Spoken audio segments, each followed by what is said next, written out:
now the premier of China, but oddly has clammed up about the country's cooked books since taking the office.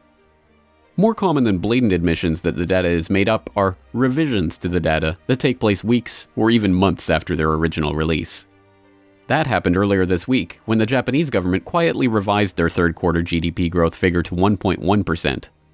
Last month, they touted a 1.9% growth rate, widely reported at the time as a respectable figure for the perpetually moribund Japanese economy.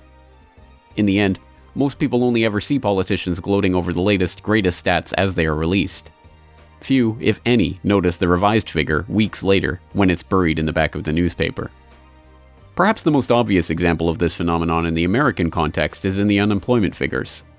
By manipulating the criteria for being considered unemployed, the Bureau of Labor Statistics is able to keep the numbers artificially low. Shadowstats.com analyst John Williams calculates that if the government was still using the same standards it was using in 1994 to come up with their unemployment numbers today, the current unemployment rate would be over 23%.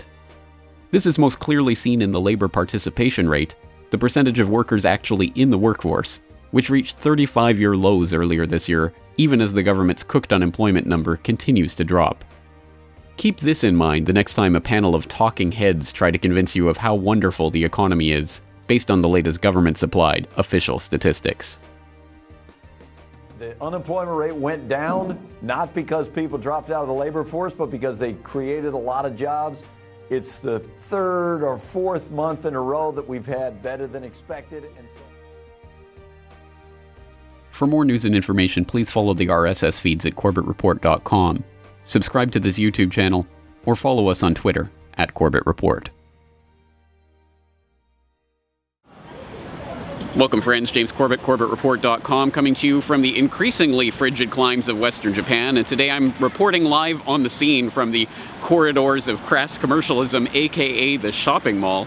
And for those of you out there wondering, yes, Japan, just like whatever country you're in back home, has these meccas of mass merchandising where people flock at this time of year to buy the useless googads and gadgets and other useless items that we have been trained to believe are the only ways of showing one's love for one's fellow friends and family at this time of year during the holiday season. So here I am right in the heart of the Christmas madness, and so I thought I'd show you some of the Christmas garbage that's for sale at the shopping malls here in Japan. It's pretty much the same as back home in Canada or wherever you might be.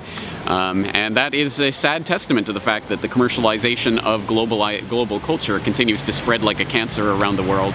But there are ways of combating this, and I would like to suggest a couple of them to you today.